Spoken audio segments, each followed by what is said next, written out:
Now this one I've heard quite a bit. The fossil record speaks for itself and it proves evolution. Really?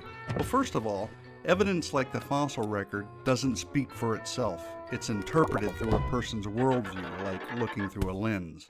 We all have the same evidence in the present, the same rock layers, the same fossils, etc., and we interpret this evidence in regard to the past through the lens or worldview we use. An evolutionist will interpret the evidence through the lens of what he's been taught about evolution in millions of years, but a biblical creationist will interpret the same fossils differently through the lens of the Bible.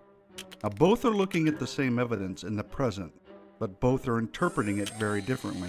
So looking at the fossil record in the present, because that's all we have, and interpreting it through the lens of God's Word, we find that what we actually observe in the present confirms the interpretation obtained by looking through the lens of the Bible. Now, the only meaningful place to start is with the word of someone who has seen everything from the beginning and told us exactly what happened. That someone is God, who has given us a written account of the world's true history in the Bible. Genesis 1:1 says, "In the beginning God created the heavens and the earth." Now, God's written word tells us that during creation week, God created different kinds of animals and plants according to their kinds. The implication is that they will produce after their kind. That's exactly what we see today, isn't it? An elephant produces an elephant, a dog produces a dog, and on and on. Now on the sixth day, man and woman, Adam and Eve, were also created, and God declared everything very good. It was complete and perfect, and there was no death because there was no sin. Later on in Genesis chapter 3, it is revealed that the man and woman, being tempted by the serpent, rebelled against God, broke his command, and sin and corruption entered the world. In fact, the entire creation was altered and is no longer in its originally perfect, very good state. People and animals began to die. But could gradual death in such a short period of time account for the fossil record we observe today? Not only that, to form a fossil, the animal or plant has to be covered quickly. And since we find billions of fossils all over the world today, something that could have killed billions of things rather quickly had to have occurred. Not to mention, we also find many fish and other marine fossils at the tops of today's mountains. So, what in the Bible could account for that?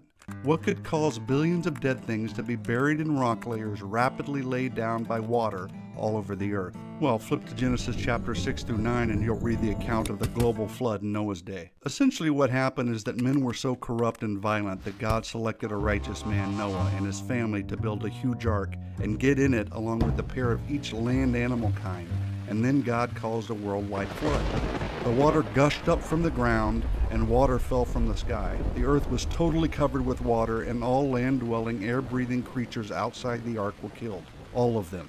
It was a massive and destructive event. After more than a year, the waters had subsided enough that Noah and his family and the animals could get off the ark. Now, what would a worldwide flood do to the earth? Well, far too many things to discuss here, but it would have definitely totally changed the earth's terrain. It would have tossed things all around, and it would have destroyed billions of plants and animals, burying them all over the earth.